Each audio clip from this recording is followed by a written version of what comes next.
How's life in Australia? Yeah, good. Yeah, mate. It's probably been 12 years now.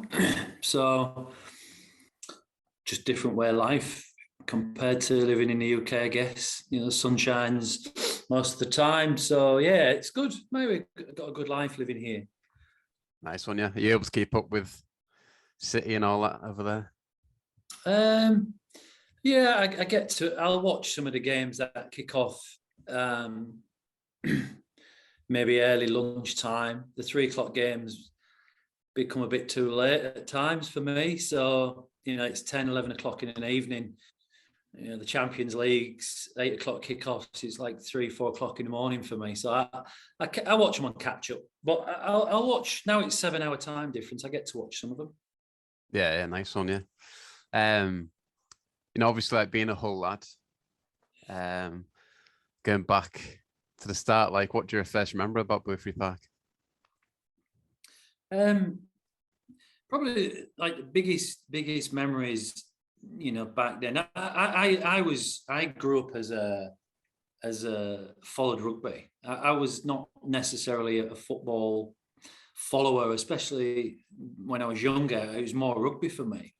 But when it started becoming a bit more serious for me, the biggest things that would be apparent for me and memories would be one, the Liverpool game, um, and two, the gymnasium, which when you was a young teenager, just remember this huge, big, massive gym with covered in dust and freezing cold. And that was their two memories before I got involved with the club, that stood out to me about Boothferry Park. Yeah, I'll never forget them. Now I remember being as a young kid and going into this what seemed like the biggest sports gym I've ever seen in my life, but it was freezing cold and covered in dust. So Yeah. Yeah, you hear like that was like state of the art at one point, but I remember when I used to have like birthdays there and that like the wooden floorboards would be like all yeah, wavy and that, but were they it good? was Were a they still good when fantastic, you it was went? a Yeah. fantastic, great, and it was a great arena to play football. But because it was so big. But that gym just, you look back now and it potentially just give you nightmares. Some of the stuff what we had to do in there, kind of scarred you for life. But there was all really good memories, mate. They're all character building memories, and it's all good. But there were early memories before I got, like say, involved with the club, which I used to go, geez, because I would travel from the east side of Hull to go there, and I'm like, what the hell am I coming to here? It's this freezing great big training gym. But anyway, yeah. In terms of playing football and like in and around Hull, like were you always Sunday league player Yeah, as I a was kid? played some league, and yeah, I started with teams like Van Leer and Jackson's, who were East Hull teams, and then there was always really successful. I mean, probably when we was 15, turning 16, the majority of the team that I played with all kind of went to Hull as apprentices or YTSs back then. But all the junior teams that we played with, we was always successful. We always used to win everything, which.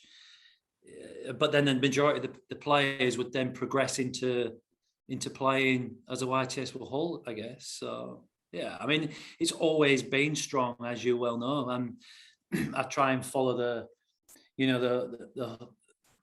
East, not the East Ride, and the Hull Schoolboys, because that's kind of how I grew up. But I think the appeals dropped away from that a little bit, which is a real shame, because that was a real bedrock of local football, I guess. And to get into one of them teams, it was like, geez, you're doing really well. Yeah. Were you always a centre back? No, I used to play. I was a striker, believe it or not. All right. I was a striker. I mean, I never forget one one season. I probably scored like 76 goals in one season, and Wow. I don't know how I ever ended up playing as a defender, but maybe I just got pushed further and further back. I don't know. It just happened that way. I guess and maybe I was taller than a few, so I ended up playing it. But I got no idea. But I always started as a striker, if I'm honest. But Okay. yeah. So, Did he get taken on at City as a striker then at first? oh, geez, did I? No, I didn't. No, I got taken in as a defender, I guess. And it was quite late into the piece, I guess, because they'd made decisions on who they wanted as YTSs, and I was like, all right, well, I'll pursue a different path. And then I was probably not the best footballer, but I was probably as good a rugby player as I was a footballer. And a lot of people said you'd been a far better rugby player than footballer.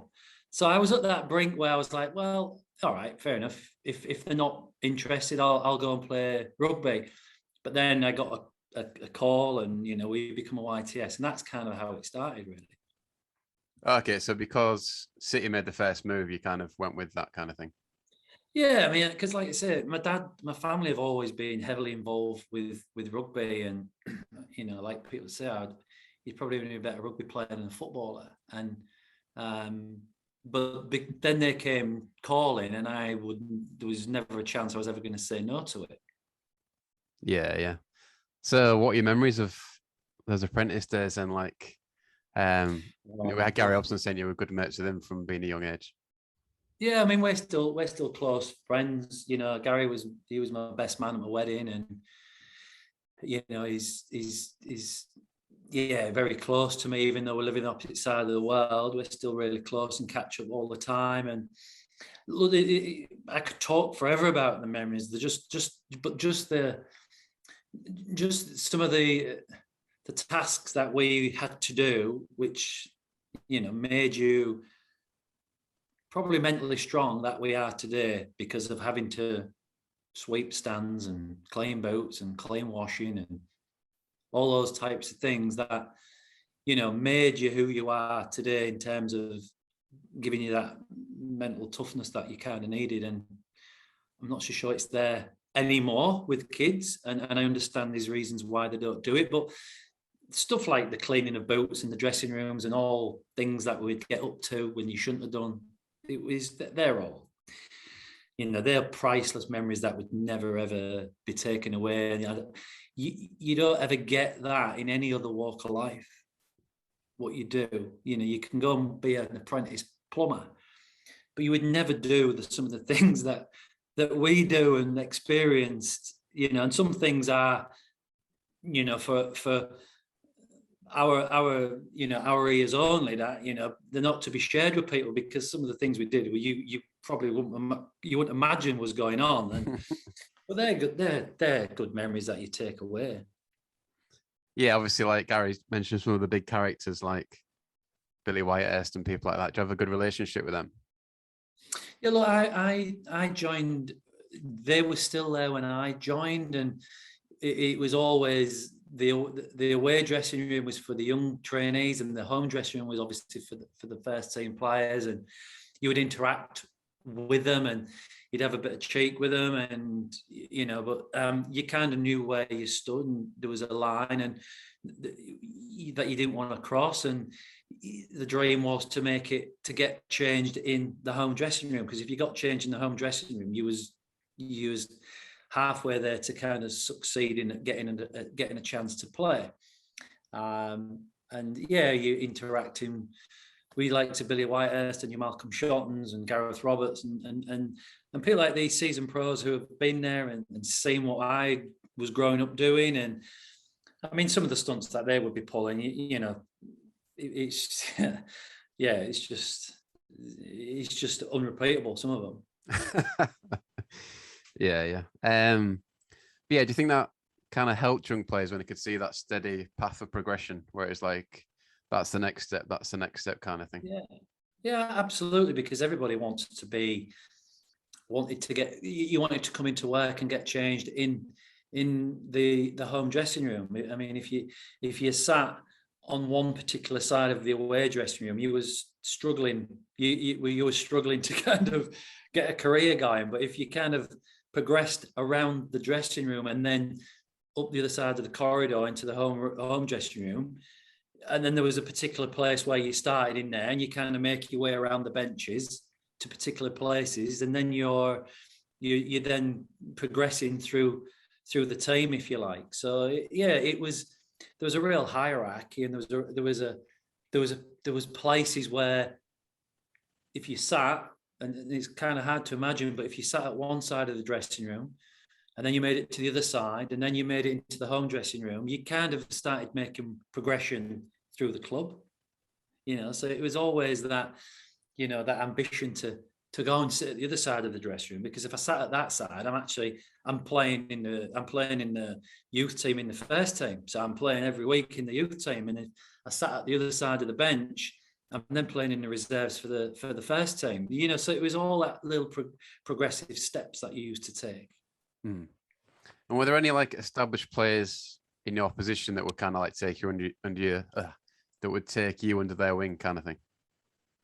Look, the two biggest influences for me at Hull City, and it was a crying shame that they left, was Malcolm Shotton, who was a centre half, vastly experienced, cup winner, very tough, very strong, very mentally strong, fantastic player. And the other one, God rest his soul, is a guy called Dale Roberts, who was not many people, of a certain generation, a younger generation, knew of Dale, but Dale was the best youth coach you would ever ask for. Up with some of the best youth managers that you would hear today, in terms of, very, very strict, very hard on you, but knew what buttons to push to progress your career. And it was such a shame that, that the club was going through what it was going through financially, that people like that left. And I think that probably stalled a lot of young careers, if I'm honest with you, because there was Dale Roberts, unbelievable as a youth manager, Malcolm Shotton, unbelievable as a youth manager. But yeah, look, that's just how life goes. That's how football clubs evolve. Yeah. Did you have quite a good FA Youth Cup run with that team at one point? Yeah, look, under Dale Roberts as a youth manager, we should have been playing the dream team, i.e. the Manchester United, your Giggs, Scholes, Beckham, but these people, we should have played them in an FA Youth Cup semi-final. We was probably 5 minutes away from knocking Sheffield Wednesday out at Boothferry Park, which would have then put us in the semi-final to play Man United's kids, if you like. I think Sheffield Wednesday went and scored in the very last few minutes. We picked up injuries between the replay and that game. We lost the semi-final. We lost the quarter-final in the replay at Hillsborough, and then didn't get the chance to go on and play Man United's dream team, if you like, of kids. But the team we played in, I still believe now we probably would have given them. We probably potentially could have beat them quite easy, because we had such a good youth team at that time, and it was probably just because of what Dale had instilled into us, the strength, the mental strength, and developed you as a player. And we had a great team. It was a shame, really. It was a shame, because we went on and beat Newcastle's dream team kids, if you like, in the League Cup. Your Lee Clarks, your Steve Howie, your Steve Watson. We went and beat them at Boothferry Park. So that showed you how good we was as a youth team. Does that obviously give you a lot of belief as a young player that you can make it at the bigger level? Yeah, look, I guess everybody, is under no illusion it's easy, but I got a chance. Somebody liked me in terms of the youth managers. They saw the potential, and with a bit of good attitude, I got my opportunity. And some people never, and they may argue, they might say there were better players. That's just people's opinion. But yeah, look, I was never under any illusions that it's going to be hard work, but I got my opportunity, and that was all down to Dale Roberts and Malcolm Shotton for me. Terry Dolan gave me the chance to play, but it was everything that had gone on prior to Terry Dolan and Jeff Lee coming into the club that I was where I was at that point in time. Yeah, yeah. So, like, in terms of your debut, Newcastle away, is that the same day Willow made his debut as well? Yeah. So yeah, go on, sorry. Again, it's as a memory, it's probably apart from the kids and everything else, that's probably the biggest memory I've got. As playing against people like Mark McGee and Mickey Quinn, who were seasoned professionals, Scottish internationals, Irish internationals, 30,000 screaming Geordies, no fences around the pitch.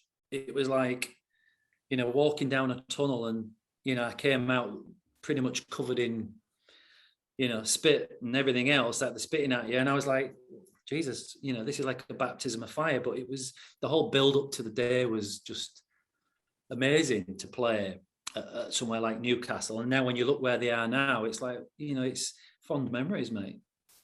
Yeah. And, actually winning the game as well, it must have been a massive bonus. Brilliant, to win the game. And I think if I remember rightly, I'm not sure if Ozzy Ardiles was the coach at that point at Newcastle at the time. Probably was, and to win it, and we'd already been relegated by that time, so I guess it was, it was irrelevant really. We were trying to win to stay up, but that's the chance we got as young kids to play, and then we had a great day, and that the trip home kind of introduced me to professional way of life, albeit not so professional, I guess. Because, not like nowadays, but it introduced me to probably the latter stages of being a professional footballer in that day and age, where all I could hear on the bus was bottles of beer rattling around. I'm thinking, is this what's meant to happen? But that's what happened, and they were good times, good memories. And I'm reading your next game came against Blackburn, and must have been decent at the time as well, and you managed to win that one. Was it in the League Cup? Yeah, look, I mean, some of the games, they pale into a bit of insignificance. I kind of forget, but probably what I do most. I don't remember a lot of the dates, but I remember the players at the time. Your David Speedies of this world. There was like Scottish international. Played for Liverpool, and it's like chasing them around, on a Saturday afternoon or a Tuesday evening. It was like this, because they're people who you grew up watching playing, and I'm like, it's then you're having to play against them. It was like, this is a bit surreal, but again, it made you.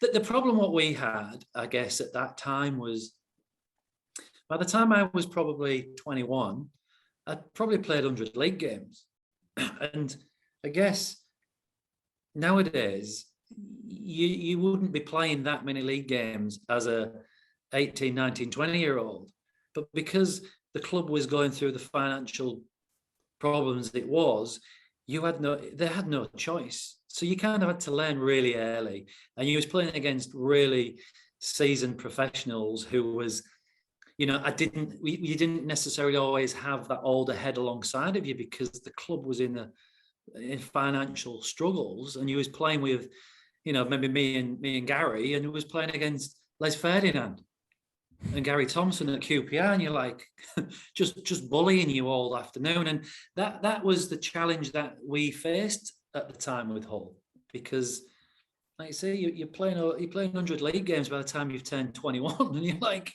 it's unheard of, but you just got thrown in, and you wouldn't want it any other way. But yeah, it was tough times. And then was it 93, 94 where you started playing more regularly? Was that alongside Hobbo at centre back then?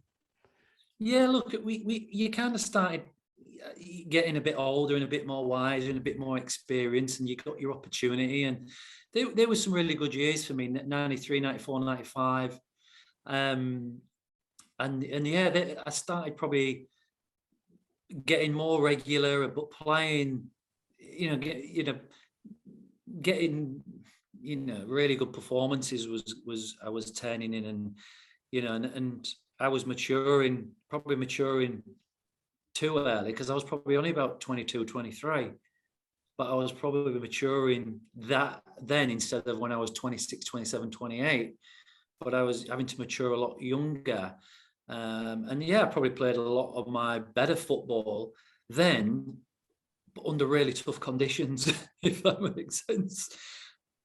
Yeah. And I'm reading you managed to get a goal at Port Villa away, albeit in a defeat, but it must have been a nice moment. Yeah, look, I mean, I was never, even though I used to score a lot when I was younger. I remember Port Vale away, one of the biggest grounds you could play on at the time. It was huge, and I remember scoring. And I think it was probably we got set up, and then Martin Foyle, I think it was Martin Foyle, Port Vale striker, within about 10 minutes went down the other end and scored. So it was like took the shine off it a little bit because we ended up losing. But it's like some of the players, we play with. I remember going away with Hull. We played Swindon. Roy Carroll was in goal for us, and it was when Roy was really young, and we used to call him Mr. Tickle because he had really long arms, and was like, oh my God, who's this young kid playing in goal today for us? We're going to get absolutely thumped, because they had your Mark Walters of this world, and they had all these senior pros who was like really good, and they was flying high. And we had Roy in goal, and everyone's going, oh my God, who's this in goal? If it hadn't been for Roy, we'd have lost about 10-0, because he was absolutely outstanding, and hence the reason he went on and did what he did. But there's like little bits that stick out in your mind about, players, and it's just, there's just so much, mate. There's so many good memories, and you only really start thinking about them when you start asking and poking questions. Because I kind of, if I have a quiet time, I'll sit and think about stuff. But I don't necessarily. If people want to ask, I'll start, having conversations. But I'm not that type of person to go and tell people this, and this. If people want to ask, I'll tell them. But I'm not that way inclined. Yeah, fair play. Then reading that you got a bit of an injury that kept you out for a few months the next season. Is that right? Look, I picked up a few injuries, along the way. I'd always suffered with a knee. I still suffer with it today. I suffered with a bad knee. I never forget, where it happened. It must have been in a whole schoolboys game on Francis Askew or Sydney Smith, I think it was, and in a tackle, my knee, and probably done more damage than I expected. And this was before I joined Hull and went all through Hull with a bad knee, bad cartilage injuries, and it gradually got worse, and just picked up injuries along the way. But I mean, that's not an excuse for anything. But I've always suffered with a sore knee, and it was never ever apparent, and no one would ever know that. Funny enough, I saw a specialist last week and saying about, I'm really struggling with it because I had an ACL repair probably 6 years ago and torn cartilage again. And he just said, I can't fix it. He said, you need a new knee. And I'm like, well, I'm not going to have it yet. So, but yeah, I'd struggled with a knee injury for a while and picked up injuries that season. And yeah, just struggled all throughout the year, really. And in terms of the management, Dolan and Lee, we've talked to, attacking players like Richard Peacock, who kind of said, it's maybe frustrating the style of play for them. But as a centre back, did it kind of suit you, their style of play, or how did it work? Well, like I said, when I grew up, through the youth teams that I played with, we was encouraged to play football. When Dale Roberts was our youth manager, he played in the Ipswich teams of Alan Brazil, and Arnold Muren and Kevin Beattie and all these top players who played football. So we was encouraged to play football, and we trained to play football. And it kind of, that's not how we got encouraged to play.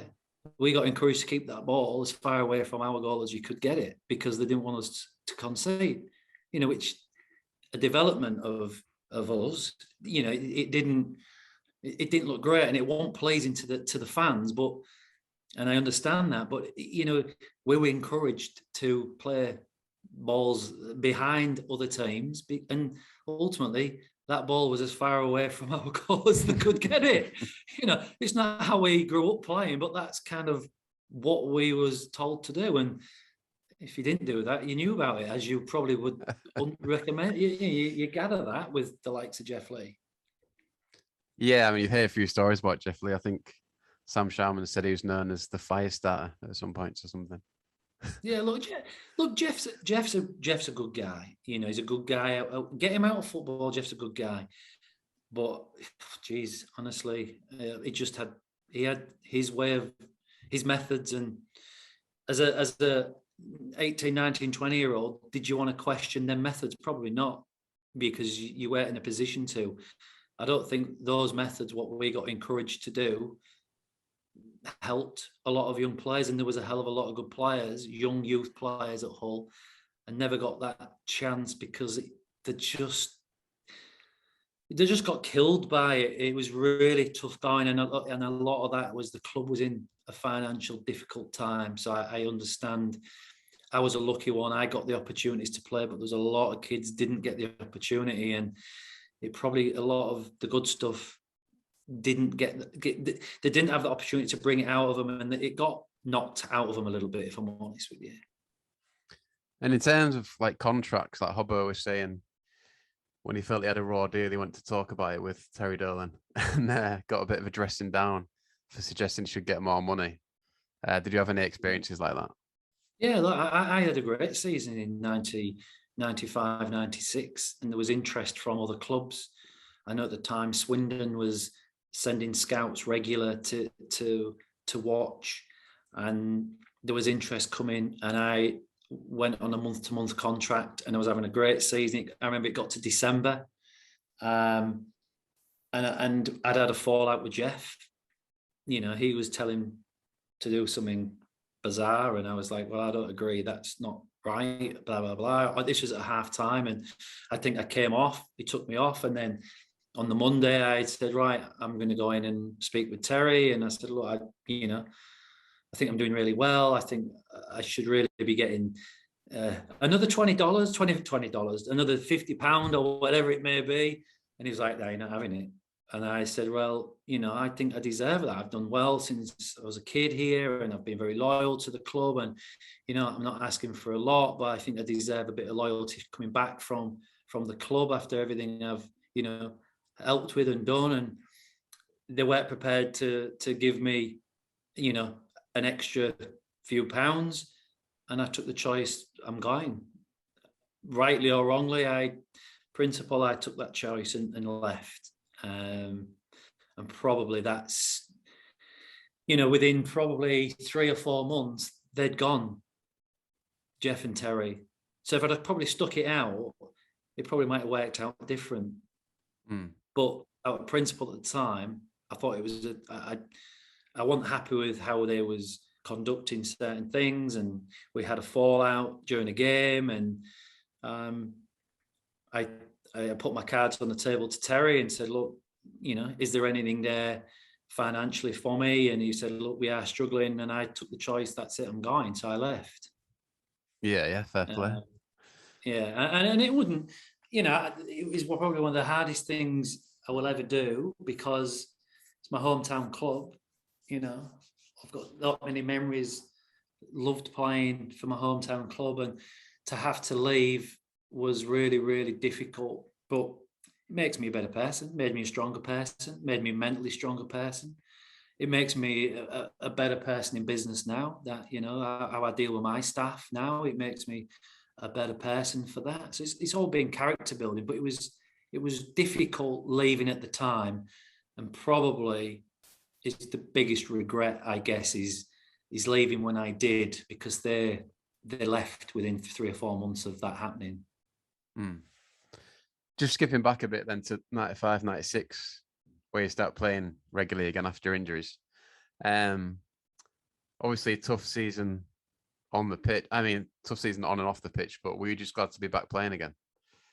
Yeah, absolutely. Yeah, it's all you want to do is play, and it's what you work and you train for all week long, and it's all you want to do, and that's all I wanted to do, and to be back playing with with all the fans there, and for as little fans that there were at them times, you could hear everything, and you could hear the encouragement, you could hear the disgruntlement, but it doesn't stop you. You just wanted to play. You just wanted to play, and that's what you grew up wanting to do. And who were you playing alongside at that point? Obviously, we're not mentioned Bob Duess much, but I don't know if you were playing alongside him at that point or Yeah, someone else. I played with Rob, and Rob. I think Rob got a really bad injury. Again, certain things stick out in your memory. I never forget. It was away at Bournemouth, Matt Holland. It was Christmas. I think it must have been 22nd of December, something like that. And it's when Rob broke his leg. Matt Holland snapped him in a tackle, and I was playing alongside Rob at the time, and looking at his leg, it was like a banana. It was horrific. So yeah, we played with many different people: Russ Wilcox, Rob Duez. There was a lot of young kids who came in and played as well alongside. But it was just it was hard. It was hard going at the time because, like you say, I go back about the club being in financial difficulty. I was then having to be the senior player at 22, 23-year-old, which is it's unheard. It doesn't happen like that now, and that was difficult. It was difficult, and all I wanted to do is learn off, the senior pros, and starting from when I was 16, 17, I was playing alongside Richard Jobson and Malcolm Shotton in the reserves, and that was a great grounding for football. And if it would have kept going that way, it would have been great. But you quickly had to learn that you was becoming a senior player at the age of 21, 22. So that was difficult back then.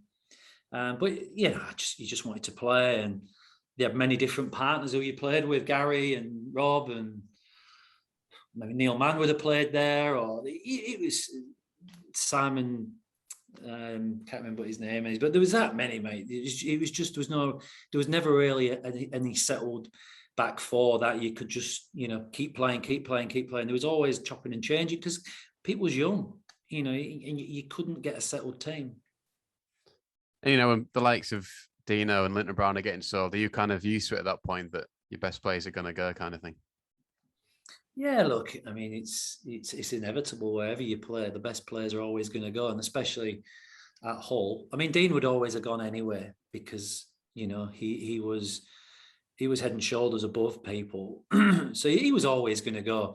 But obviously they sold him because they needed the money, but then they started selling others around just because they needed the money. I think I don't think they sold them because there was the next best thing. It was that I think the club needed finances, so they had to move people on. Yeah. And just in terms of like camaraderie in the team, like talked about that famous photo where you're all in fancy dress and everything. Did you have some good nights out at the time? Yeah, look, mate, we again, there's been heaps of great memories, from Christmas parties to going away in hotels and before games and stuff we shouldn't talk about, and I won't say too much, but there was all heaps of stuff going on, mate, which doesn't happen today. And but the camaraderie between us was great.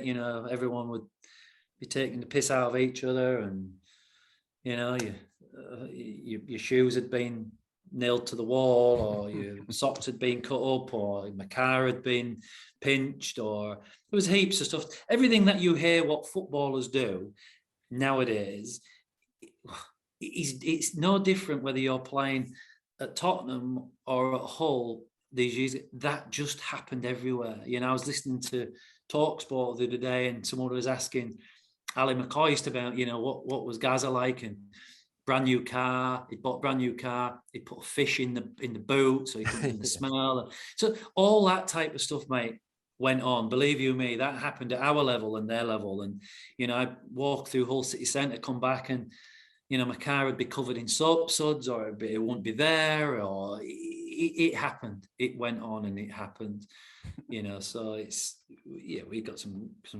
great memories to talk about, and got in some scrapes, mate. I won't lie to you, got in some scrapes with being on nights out, you know, being a local boy, and you think you're a superstar, and you go out and you have a bit of fun, and then the club get to know about it, and you get into trouble, and you're getting fined, and you know, I probably ended up paying. I actually probably ended up owing Hull money more than them owing me wages at one point. You know, but you're young and you're learning at the end of the day. You know, so you know, I don't look back at and regret some of the things that we did like that, because that was just growing up. You know, no. Everybody would have been the same at that age, playing for your hometown club, playing football. You know, everybody would have been the same. So I don't regret some of the problems I caused the club, and they're not bad problems, but everything gets back to the club, and you know, ultimately it costs me in my pocket.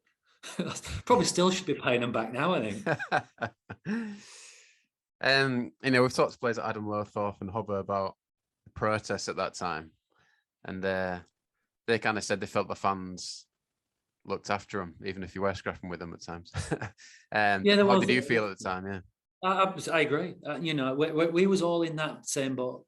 Me, Gary, Adam, Neil, man, all in the same boat. You know, and I totally understand the club's frustrations, and they would take it out on the players, and rightly so. I don't think it was necessarily personal to players, but you know, at the end of the day, they're working hard all week. They're paying the money. They're coming in, and sometimes they'd see a pile of shit on a Saturday afternoon, you know, which ain't great. And I totally get their frustrations. And for whether they took it out on us and they called me this or whatever, I don't hold any grudges to any of them, because it was tough times, mate. It was a tough time being a Hull fan. Absolutely, it was a tough time being a Hull fan back then. And you know, some would get behind you, and some would give you a hard time, and you just had to get on with it. And then, you know, I always like to ask players who played in that Bradford game just how surreal it was being on the pitch when all that was going on. Crazy, mate. I mean, you asked me about what, you know, what was one of the games that sticks in your memory. That, I mean, it was, if I remember rightly, that Bradford City had the Hull end. Yeah. And it was just like invasions, and it was like, what the hell is going on? You know, and there weren't barriers at the time. And it was people you just running, you know, there's obviously fights happening, and he was just trying to get off the pitch as quick as you could. It was just stuff, it just stuck out in your memory. It was like, you know, it was not nowhere near like some of the disasters that have happened in football, but you can, you know, it's a scary place to be when you've got people full of alcohol charging on a pitch at you, you know, not necessarily wanting to get to me, but wanting to get to fans, you know, because you've got the Hull end at one side coming one way, and you're kind of stuck in the middle. There's only one way you're going to go, and that is to the side, and off you go. So, yeah, look, things like that was just like, geez, what's happening? It was crazy. And then, you know, you've mentioned the circumstances in which you left the club. Did you ever come back to Boothferry Park as an opposition player? No, I never actually. I never came back after that. It was, I think the only time I maybe would have come back was probably towards the end of me playing. Maybe when I would have maybe played at Ferriby, when we were in a final there or something like that. But I never went back. I never went back to play there. And yeah, look, and again, it was no big issue for me going back. I'd had a good time there. I played there, and you know, great pitch. You know, surroundings. It was what it was at the time. You know, there was nothing really to compare it to in terms of, you know, these fantastic stadiums that are around now. I think Scunthorpe's had built a brand new purpose one. It was like, oh, that's good, but actually, when you look at it now, it's not that great. Yeah. So it was.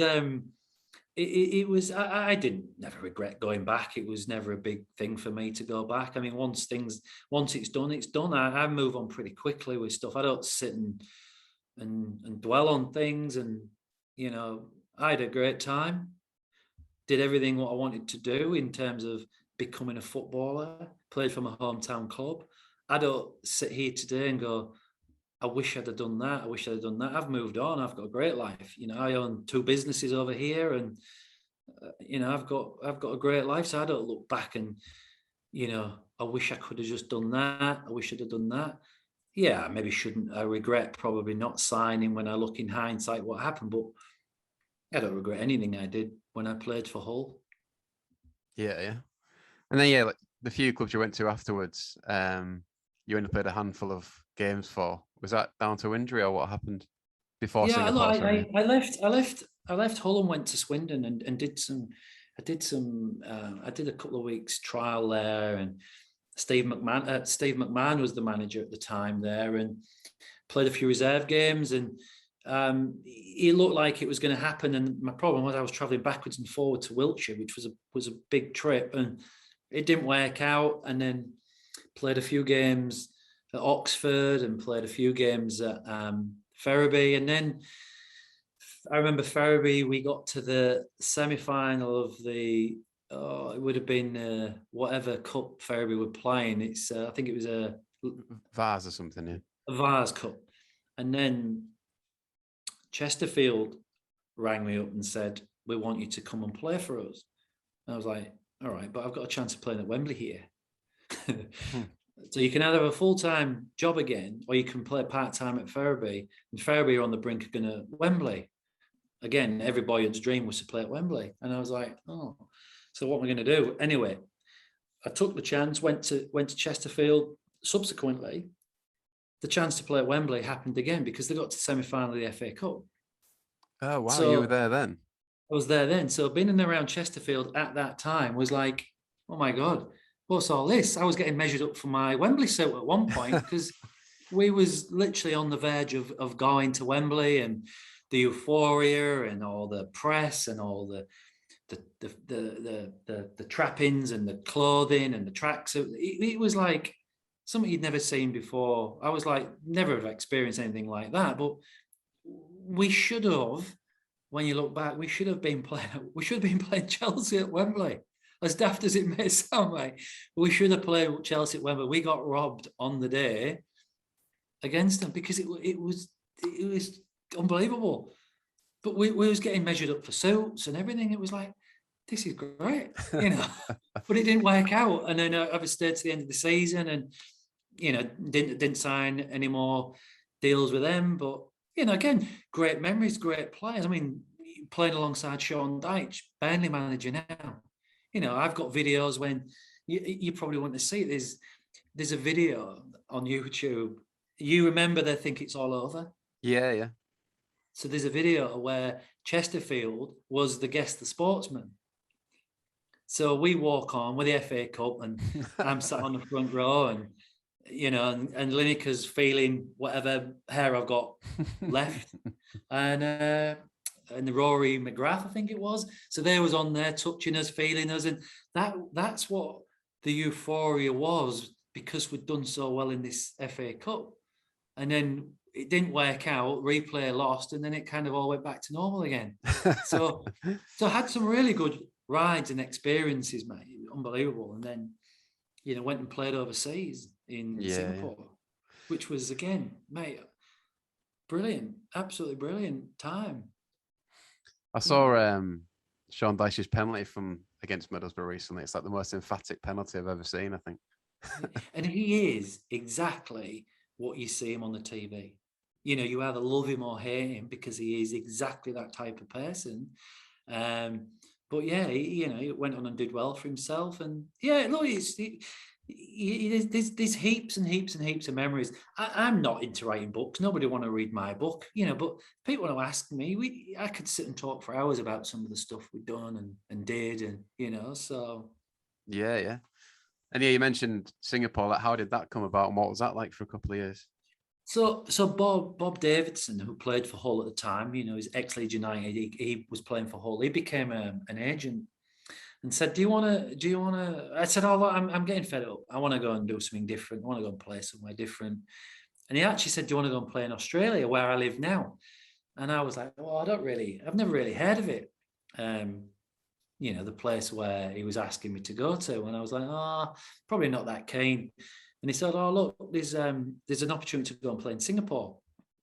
And there was a few English boys out there at the time, and I thought, yeah, why not? So I went over there to Singapore, and again, you know, packed a suitcase, went over, you know, traveled business class that took me over, picked me up in a no word of a lie, picked me up in the airport.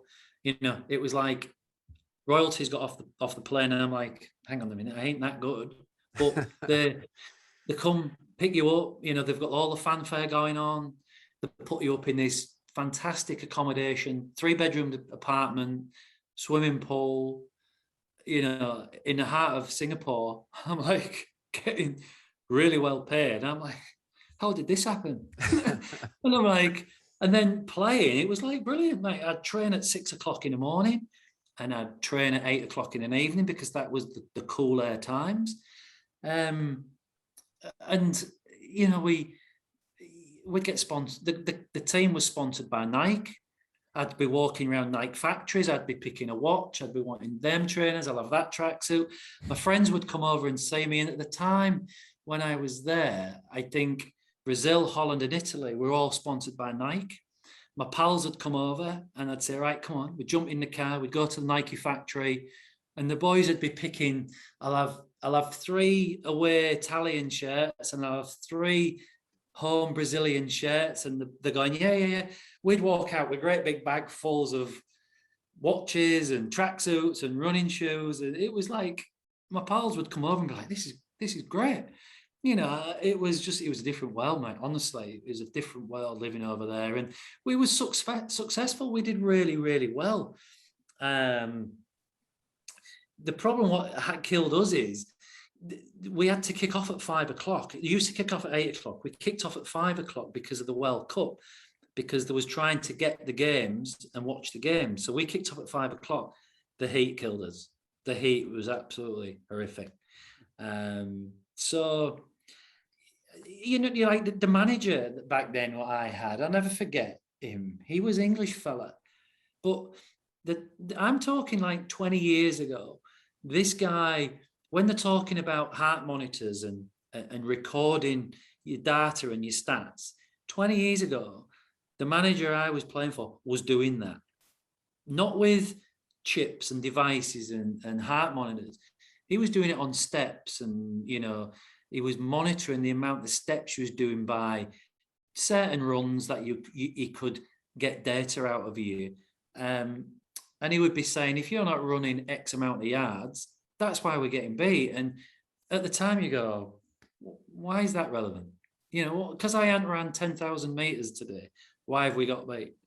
But you look 20 years later, everything is about stats now. And if you're not putting enough effort in as an individual, you're going to come up short. So, you know, I got great memories of a guy doing stuff that is really, really apparent now, years and years ago, in a really antiquated method, you know, which was chalk and cheese to people like Jeff Lee. You know, if you couldn't kick somebody's head off, then you didn't want to know you. You know, so it's yeah, different people along the way, mate, was really different. Just that whole stage was really difficult, really difficult. And then, you know, you come back and to England, play a lot of games for Gainsborough. Yeah. Then eventually, yeah, you go back to Ferriby, play a lot of games, and then you got the chance to be manager. What was that like? Yeah, it was great. I loved it, Ferriby, because I was a player with them all. Then I kind of, you know, then it was pretty easy to become a coach, because I knew what their strengths and weaknesses were. The challenge was because I was still playing a little bit at the time, was to separate myself, because people then needed to be managed and needed to be told, and you had to draw that line, which was difficult to begin with. But then as the team developed and progressed, it was great. I mean, we had a fantastic team, and John Anderson, you know, another close pal of mine, worked with me. We had a great team at Ferriby, and that was, again, under such financial restraints. Mate, we had a great team, and again, I took the chance to leave because I had an opportunity to go live in Australia with work, and not long after that, all the money got ploughed into Ferriby. Timing hadn't been great, mate, with me, let me tell you. But we had a great team at Ferriby. The pitch was fantastic. We passed the ball like for fun, and that's how I wanted them to play, with no fear. You know, I wanted them to be brave, not about tackling people, being about brave, you know, wanting to be on the ball, wanting to play football, wanting to showcase how good they can be in the right areas of the pitch. And it paid off. But we probably came up short because we didn't have the finances as what some teams did. But then the money came into Ferriby, and that took them on. But I think Ferriby then was again a different team in a different style of play. We just had it working really well for how the players we had, for the finance we had. We was great. It was a great team. Yeah, I loved it. It was great. We had some good times. We had just as good a times as I did at Hull, albeit, you know, some of the players probably weren't as well known at the time, but we had great times. I would speak to the chairman, Les, and I'd say, Les, come on, just give me 100 quid. That's all I want.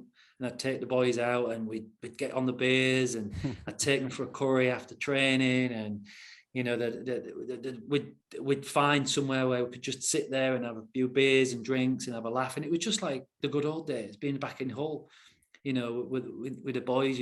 You're slipping out, and Les didn't know too much what was going on, and he thought the £100 was just a bit of team bonding, but we'd be straight in the Duke of Cumberland, and we'd be, you know, having 6 or 7 pints, and it was just all about team spirit and bonding, mate, and it worked. And we had there were some great players. There were some really good young players there. And again, didn't get the opportunity at Hull, but there was, you know, you look back now and some of them players were good enough. If they'd been coached properly, they was good enough.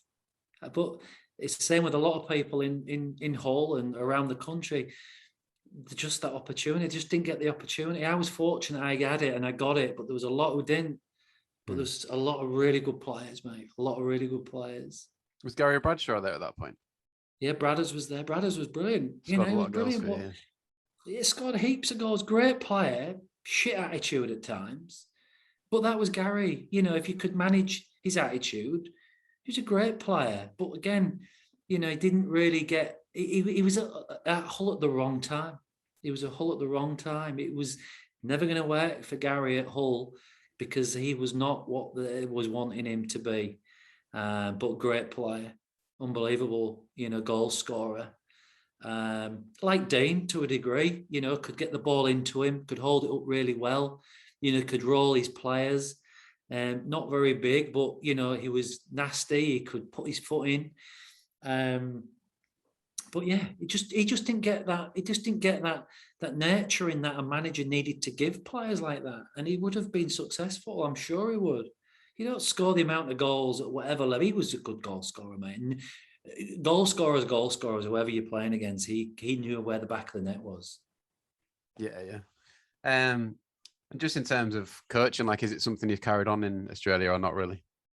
Look, I did my badges. I got to a UEFA B badge, so my next badge would have been my A license. Now, if I wanted to pursue a career in football, I would have gone for my A license. But it was the intention for me was I'd come to Australia for work purposes. I wasn't pursuing a career in football or soccer, as they call it here. I wasn't pursuing a career in football.